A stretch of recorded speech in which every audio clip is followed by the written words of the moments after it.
Senator Lindsey Graham, member of the Senate Judiciary Committee, a committee that has often been at the center of getting to the truth in all of this. Senator, thank you for your time tonight. Thank you. So there are clearly new questions, I suppose it's fair to say, over James Comey's handling of events surrounding the 2016 election. Yeah, we'll see what the report says, but I thought, Director Comey was sort of out of control, bouncing from one idea to the next. I hope the report will look at the FISA warrant abuse.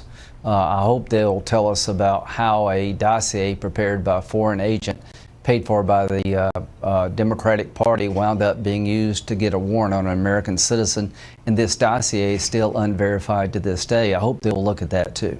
You know, we've heard so much from James Comey, as you just referenced. He was on his book tour. He was across all the networks and various publications. It was hard to miss him. He was really out there. We haven't seen much of him, and now to learn that he is the focus of this IG investigation, what should that tell us? Well, I think the IG has looked at his leadership model and found lacking. At the end of the day, the reason he jumped into the middle of the 2016 election was because he believed there was some intelligence compromising the Attorney General Loretta Lynch. All I can say is that the two FBI, the Peter Strzok and Ms. Page, they were in charge of the Clinton email investigation. If you trust these two, then you're crazy. Look at the email chain between them. I think the Department of Justice was in the tank for Clinton. The FBI did not do a very good job of looking at the Clinton email investigation. It was a sham investigation. In the early stages of the Russian investigation, the Department of Justice was using material provided to them by a foreign agent, a former British agent, paid for by the Democratic Party. So there's a lot to look at here. You know, but there was the Republican memo, there was the Democrat memo, and now we're waiting on this, and there's the anticipation is building by the day to finally see this Inspector General report. And we have seen, and in this case, perhaps it's very critical of James Comey. Perhaps Democrats don't like it. I mean, they could discount it. We have seen that happen in the past.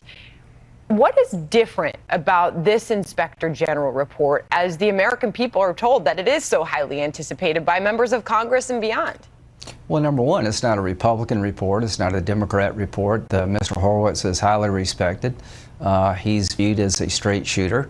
It's an internal investigation conducted by the Inspector General to call out abuses of the Department of Justice and the FBI. I think it will have a lot of credibility because of who he is and the position he has within the Department of Justice. But to me, it's not an adequate substitute for a special counsel to look at whether or not the law was violated. Did the FBI agent in charge of the Clinton email investigation act out of bounds? Was there a breach of the law when it came to how Mr. Steele was used as a confidential informant? Mr. Orr, the number 4 in charge of the DOJ's wife, worked at Fusion GPS, where Mr. Steele worked. There are a lot of really bad situations here, and I would like to see a special counsel look at this, not just from an internal point of view, but whether or not crimes were committed. Meanwhile, you have been a critic of Rod Rosenstein. Of course, he's overseeing the special counsel investigation.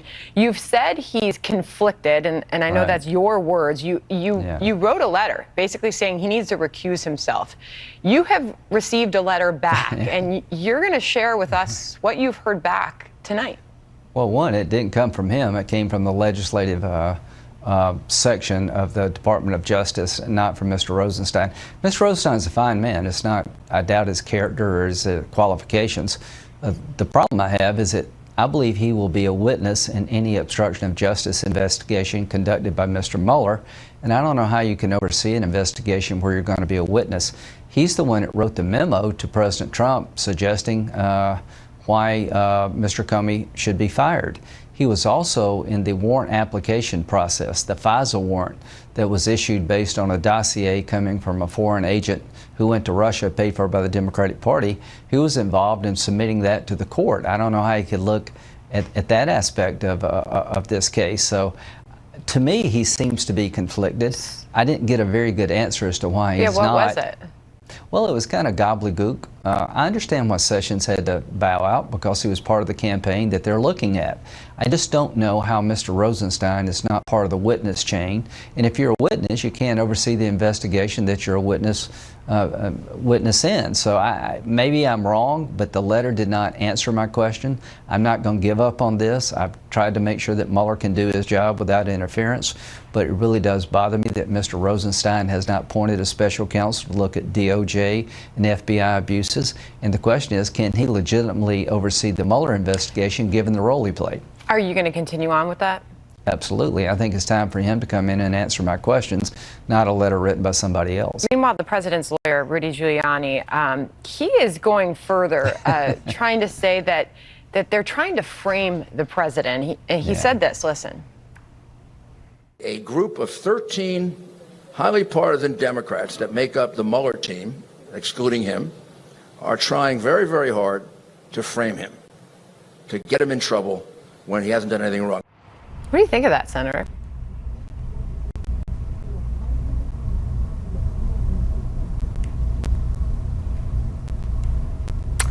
It appears that we have lost the senator there, and that happens sometimes with live TV. We'll try to get him back if we can. Thanks to Senator Lindsey Graham. Okay, Senator, can you hear me? Yes. All right. The beauty and joy of live television. So your response to Rudy Giuliani there? It was the Russians. The Russians are trying to knock me off the air. Rudy, all I can say is he's pitching for the president. He's a good lawyer. Let's see what Mr. Mueller finds. It's his job to push back against the investigation. I'm not questioning these 13. I know they did this to Ken Starr and his folks. Time will tell. We'll see what kind of report they have. I've seen no evidence that the president colluded with the Russians. We'll find out sooner rather than later. It is important that this investigation be wrapped up, not to affect the midterms.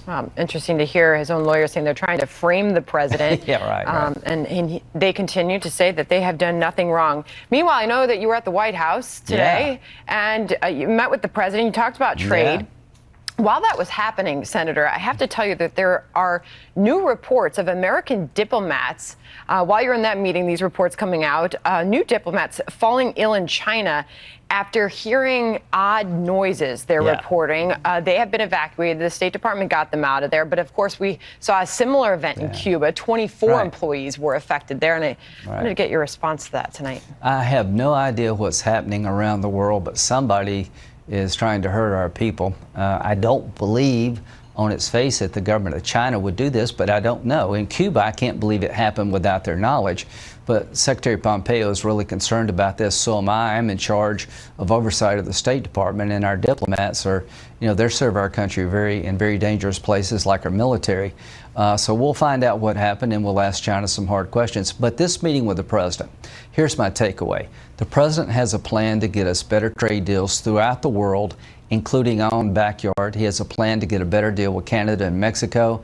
And I'm not going to do anything to undercut the president's ability to negotiate better trade deals. So this effort of having congressional review of tariffs, I don't think now's the time to do that. The president is pushing back against China. Somebody should have done it a long time ago. There was a plan in place that impressed me.